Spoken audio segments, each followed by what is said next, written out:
आपके अपने YouTube channel rock study class में दोस्तों आपका स्वागत है। जैसे कि दोस्तों आपको पता है कि इस फरवरी को हमारा कक्षा 12वीं का इतिहास का पेपर लगातार दोस्तों मैं आपको तैयारी करा रहा हूँ। तो इससे पहले दोस्तों मैं आपको 2 अंक की महापुरुष बता चुका हूँ, उत्तर के साथ बता दिए। 3 अंक की महापुरुष हम देख रहे थे। ओके, तो ये आपका लास्ट पार्ट है, दूसरा पार्ट है। ओके, इससे पहले पार्ट 1 आ चुका है 3 अंक की महापुरुष का, उससे भी देख लीजिए। ओके, तो आज इस वीडियो में हम 3 अंक की महापुरुष देखने वाले हैं। सो वीडियो को ध्यान से देखिएगा और जितना मैंने आपको पूरा पढ़ाया, वस्तुनिष्ठ भी अलग से बताए, मैप वाला सेक्शन बताइए, पूरा आप क्रम से वीडियो देखना चाहते हैं, तैयारी करना चाहते हैं, बिल्कुल अलग से प्लेलिस्ट बना दी है class 12th history important question 2024 के नाम से। तो उस प्लेलिस्ट पर जाकर आप क्रम से आपका कंप्लीट वीडियो देखकर तैयारी करिएगा। ओके, तो ऐसी कोई मंजिल नहीं जहां पहुंचने का क्या है कोई रास्ता ना हो। ओके, देख लेते हैं क्वेश्चन। तो पहला हमारा क्वेश्चन है, प्राचीन काल में संपत्ति के स्वामित्व के संदर्भ में महिलाओं की स्थिति की व्याख्या कीजिए। ओके, तो मतलब प्राचीन काल में महिलाओं को संपत्ति पर किस प्रकार का अधिकार रहता था उसके बारे में आपको बताना है। तो मने स्मृति के अनुसार माता पिता की मृत्यु के पश्चात पैतृत्व संपत्ति पर स्त्रियों का कोई हिस्सा नहीं होता था और ना वे उनकी मांग कर सकती थी। स्त्रियों के लिए संपत्ति अर्जन के लिए 6 तरीके थे। वैवाहिक अग्नि के सामने, वधु गमन के समय मिली भेंट, फिर स्नेह के प्रतीक के रूप में तथा भ्राता माता पिता द्वारा दिए गए उपहार आदि। इसके अलावा क्या है, परवर्ती काल में मिली भेंट तथा वह सब कुछ जो अनुरागी पति से उसे प्राप्त हो गए, ये सब क्या इन सबसे संपत्ति प्राप्त होती थी। मतलब जो उन्हें भेंट में गिफ्ट में मिलता हो, या उनके पति जो उनके लिए दे, या उनका भ्राता मतलब भाई माता पिता, ये सब गिफ्ट के रूप में जो दे वो चल जाता था। वो संपत्ति उस बस में उनका अधिकार होता था। नेक्स्ट हमारा, क्या आरंभिक राज्यों में राजा केवल क्षत्रिय थे? चर्चा कीजिए। देख लेते हैं। आरंभिक राज्यों में निश्चित रूप से सभी शासक क्षत्रिय नहीं थे, बल्कि अन्य वर्णों से भी क्या संबंधित होते थे। ग्रंथों में क्या है कि गैर क्षत्रिय राजा होने के प्रमाण भी मिलते हैं। कई महत्वपूर्ण राजवंशों की उत्पत्ति अन्य वर्णों से हुई है। शुंग और कर्ण जो मौर्यों के उत्तराधिकारी थे ब्राह्मण थे। सातवाहन कुल के सबसे प्रसिद्ध शासक गौतमी पुत्र श्री सतकर्णी ने स्वयं को क्या है अनूठा ब्राह्मण और साथ ही क्षत्रिय के दर्प का हनन करने वाला बताया था।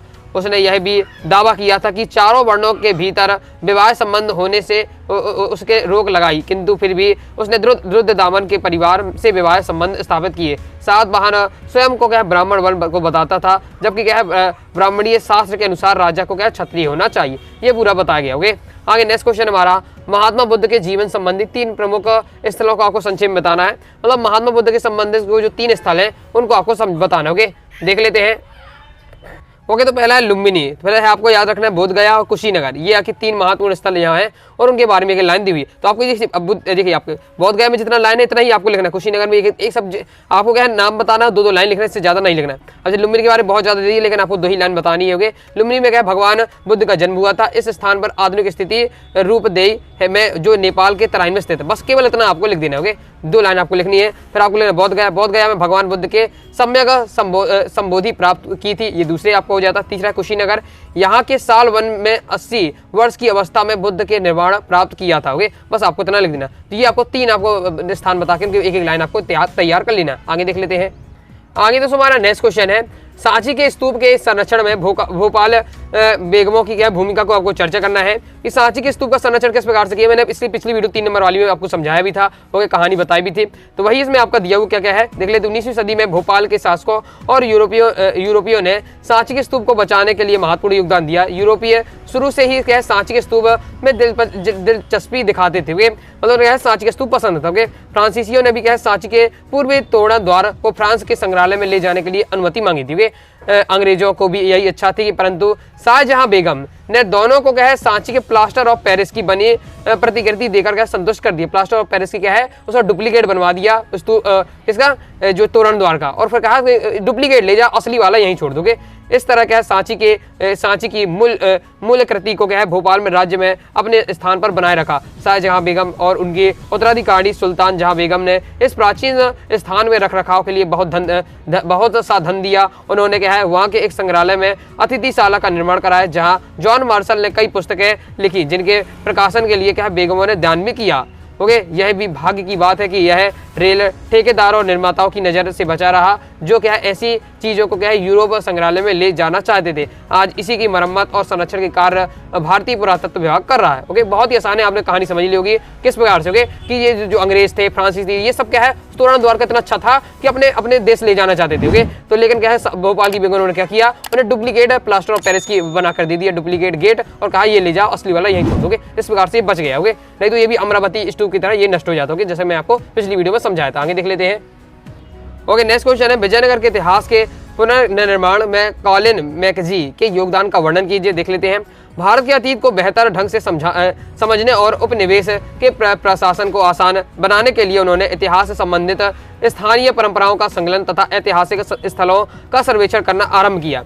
वे कहते थे कि क्या कहते थे, ब्रिटिश प्रशासन के सुप्रभाव में आने से पहले क्या दक्षिण भारत खराब प्रबंध की दुर्गति से लंबे समय से जूझ रहा था। विजयनगर के अध्ययन से मैकेंजी को यह विश्वास हो गया कि कंपनी स्थानीय लोगों से के अलग अलग कबीलों, जो इस समय भी क्या है जनसंख्या का एक बड़ा हिस्सा थे, को अब भी क्या प्रभावित करने वाले इनमें से कई संस्थानों, कानूनों, रीति रिवाजों के विषय में बहुत महत्वपूर्ण जानकारी हासिल कर सकती थी। ये आपको बताया गया। नेक्स्ट हमारा, विजयनगर साम्राज्य के पतन के कारण की विवेचना कीजिए। मतलब जो विजयनगर साम्राज्य है वो पतन हो गया, खत्म हो गया, उसके क्या कारण थे। ओके, तो पहला है निरंकुश और स्वेच्छाचारी शासक। ओके, हेडिंग याद करिए, जब भी कोई क्वेश्चन का आंसर याद करें तो पहले हेडिंग याद कर लीजिएगा, जैसे 3 या 4 है, जितनी हेडिंग को याद कर लीजिएगा, उसके बाद फिर उसके एक दो लाइन डिटेल पढ़ लीजिएगा। इस प्रकार से आपको क्वेश्चन का आंसर याद करना है। ओके, तो पहला क्या है विजयनगर साम्राज्य के पतन का कारण कि निरंकुश और स्वेच्छाचारी शासक थे। विजयनगर के शासक निरंकुश और स्वेच्छाचारी थे। राज्य की समस्त शक्तियां उनके हाथों में थीं। प्रजा की शासन में विशेष रुचि न रही और संकट के समय क्या है राजाओं को क्या है पूरा सहयोग नहीं मिला। नेक्स्ट है पतन का कारण सैनिक दुर्बलता। ओके, विजयनगर का सैनिक संगठन सामंती ढंग था। सामंतों के सैनिक राजभक्त कम होते थे, वे अपने स्वामी के हित का अधिक ध्यान रखते थे। विजयनगर के सैनिक मुसलमान सैनिकों की तरह रण कुशल भी नहीं थे। मुसलमान शासक घुड़सवार से सेना को अधिक महत्व देते, जबकि यह विजयनगर के हिंदू राजा हाथियों पर अधिक भरोसा करते थे। मुसलमानों के पास अच्छा तोपखाना था, जिससे क्या है हाथी उनके क्या है सामने टिक नहीं पाते थे। तो ये दिया हुआ है सैनिक दुर्बलता। तीसरा कारण है गृह युद्ध। विजयनगर के शासकों में राजगद्दी पाने के लिए गृह युद्ध हुआ। ये तो सबके में होता है, पतन का कारण मुख्य रीजन गृह युद्ध होता ही रहता है, क्योंकि राजगद्दी के लिए हुआ। 1486 ईस्वी में संगम वंश के विरूपाक्ष को उसके सेनापति नरसिंह सुलभ ने मारकर अपने वंश की नींव डाली, लेकिन 15 वर्ष के बाद ही सुलभ वंश के शासक को अन्य सरदार नरस नायक ने क्या मार दिया। ओके, मार दिया और तुलभ वंश की नींव रखी। ओके, फिर इस तरह क्या है बार बार राजवंशों में परिवर्तन से राज्य की क्या है बहुत हानि हुई। तो ये आपके 3 कारण दिए हैं विजयनगर पतन के। ओके, याद कर लीजिएगा। ओके, अब पढ़ना वैसे कहानी रूप में आप याद करेंगे तो दिक्कत नहीं रहेगी। नेक्स्ट क्वेश्चन हमारा, 1857 की क्रांति के पूर्व होने वाले विद्रोह के नाम और सन लिखिए। ओके, कौन कौन से हुए, बहुत ही कम इस पर क्वेश्चन आता है, एक बार पढ़ लीजिएगा। ये आपको सन दी हुई कौन कौन से विद्रोह ये आपको बताएगा, पढ़ लीजिएगा, आपको तैयार हो जाएगा। ओके, समझने की कोई बात नहीं है। नेक्स्ट है, वे कौन से कारण थे जिनकी वजह से ब्रिटिश शासन के खिलाफ सिपाही विद्रोह भड़क हुआ। मतलब सिपाही विद्रोह हुआ, उनके सिपाही विद्रोह होने के क्या क्या कारण थे। ओके, पहला है भारतीय सैनिकों में से भेदभाव एवं उनमें असंतोष। ओके, तो ये आपके हेडिंग है, उसमें क्या लिखना है, अनेक कारणों से भारतीय सैनिक अंग्रेज सरकार से रुष्ट थे।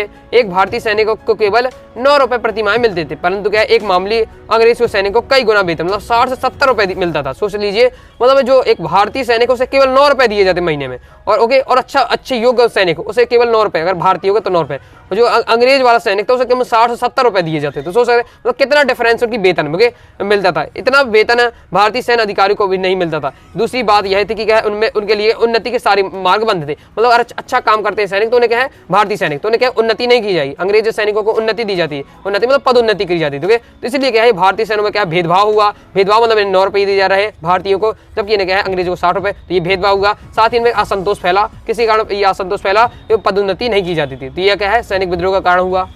ओके, नेक्स्ट विद्रोह का क्या कारण था, समुद्र पार करने का आदेश। बहुत से भारतीय सैनिक का है द्वितीय बर्मा युद्ध में लड़ने के लिए जाने के लिए इसलिए इंकार कर दिया क्योंकि उन दिनों देश में समुद्र पार करना धर्म के विरुद्ध समझा जाता। मतलब पहले से क्या समझा जाता दोस्तों कि अगर हम यहाँ जा रहे और समुद्र का पार करके दूसरी जगह जाना एक पाप के समय माना जाता, पाप के समान माना जाता। ओके, मतलब उनके एक धर्म के विरुद्ध था, इस प्रकार से माना जाता था पहले के समय में। तो सैनिक कहते थे कि हम क्या है हमें लड़ने के लेके चले जाएंगे, लेकिन हम क्या समुद्र के पार करके नहीं जाएंगे, यहीं लड़वा लो जहाँ लड़वाना, इस प्रकार से। लेकिन वो क्या है समुद्र अंग्रेज कहाँ भेजते थे, समुद्र के पास दूसरी जगह जैसे बर्मा जैसे देश में भेजते थे युद्ध करने के लिए।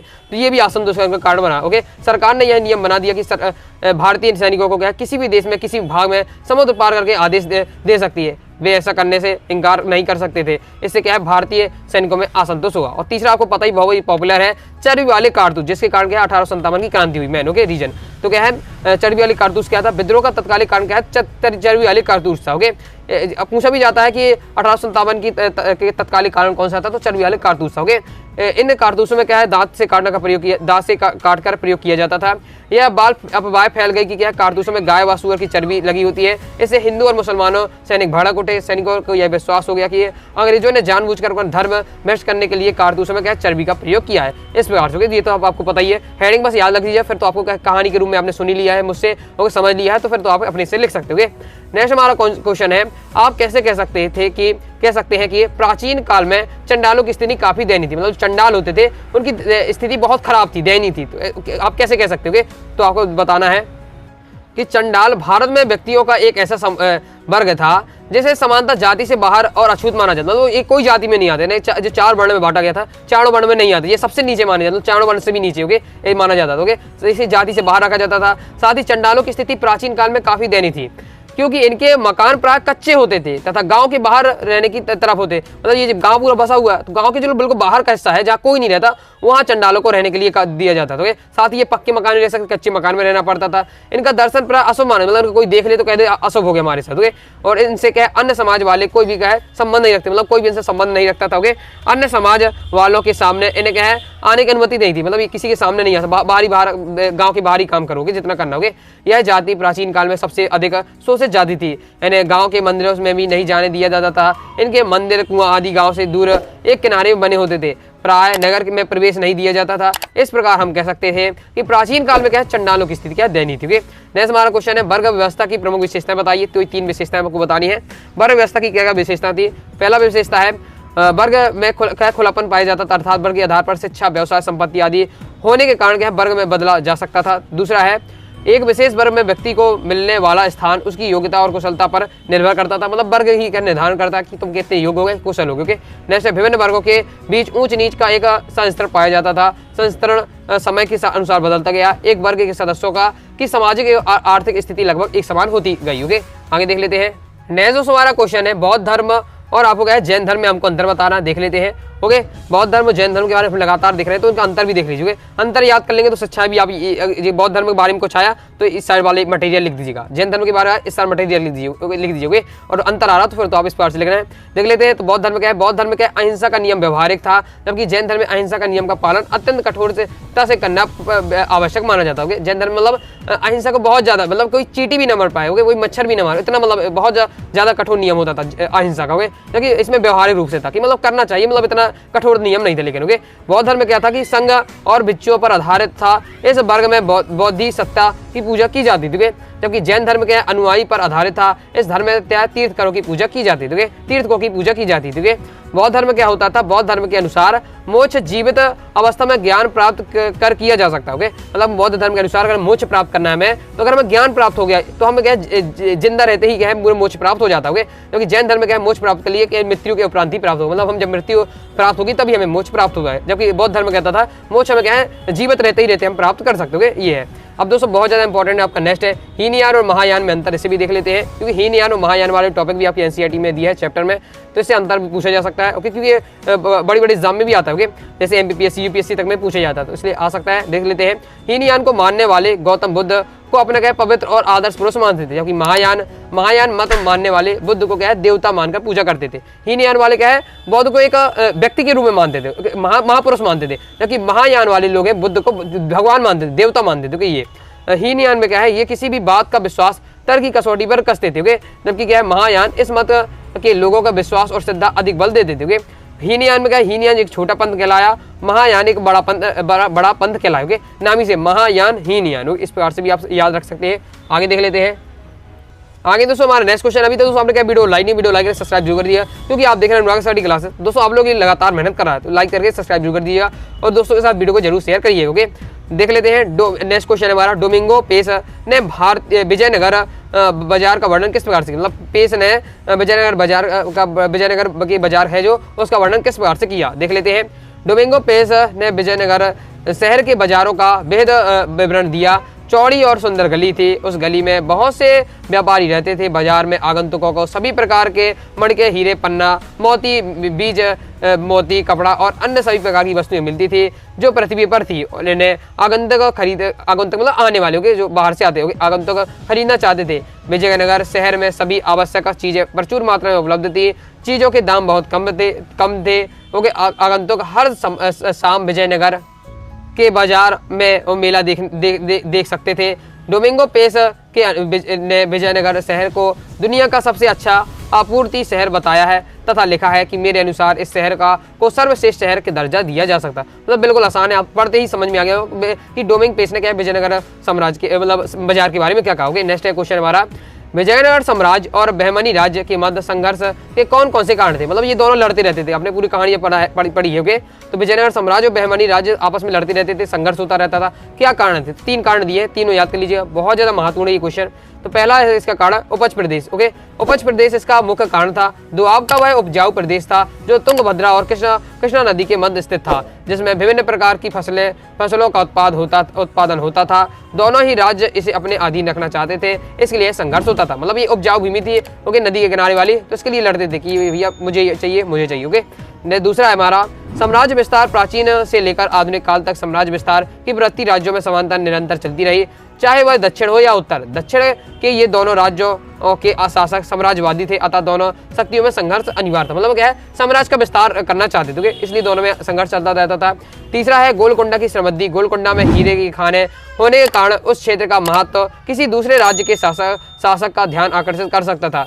विजयनगर के शासक भी क्या है, इस बहुमूल्य धरती पर अधिकार करना चाहते थे, क्योंकि गोलकोंडा में क्या होता था, हीरे निकलते थे, हीरे की खदान, बहुमूल्य रत्न निकलते, इसलिए क्या है इसे प्राप्त करने की भी होड़ में क्या है, दोनों में संघर्ष था। ओके, नेक्स्ट हमारा क्वेश्चन है, सन 1857 की क्रांति के प्रमुख कारण का वर्णन कीजिए, कोई 3। ओके, तो 1857 के आपको 3 कारण, क्रांति के 3 कारण बताने। पहला राजनीतिक कारण, दूसरा है सामाजिक, तीसरा सैनिक कारण। तो राजनीतिक कारण में क्या है, राजनीतिक कारण में आपको लिखना है, अंग्रेजों के राज्य विस्तार की नीति के कारण भारत में अनेक शासकों और जमींदारों में असंतोष व्याप्त हो गया। लॉर्ड वेलेजरी की सहायक संधि व्यवस्था और लॉर्ड डलहौजी की हड़प नीति के कारण अनेक राज्यों को अंग्रेजी साम्राज्य में जबरदस्ती विलय कर लिया गया। अंग्रेजों ने अनेक जमींदारों और सरदारों से उनकी जमीन छीन ली।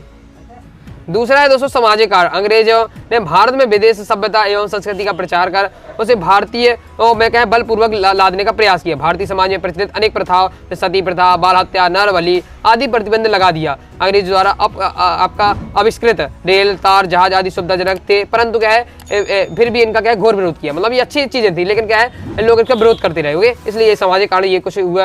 नेक्स्ट हमारा सैनिक कारण। ओके, सैनिक विद्रोह भी हमने देखा ही पहले क्वेश्चन में देखा कि सैनिक विद्रोह हुआ। तो सैनिक विद्रोह के क्या कारण थे, वही आपको क्या सैनिक कारण बता दे रहे। तो इस प्रकार से आपका दिया हुआ 3 कारण आपको तैयार कर लीजिएगा, राजनीतिक, सामाजिक, सैनिक वाला तो आपको बता ही दिया। ओके, तो ये तीनों कारण आपके क्या है 1857 की क्रांति के प्रमुख कारण थे। आगे नेक्स्ट क्वेश्चन देख लेते हैं।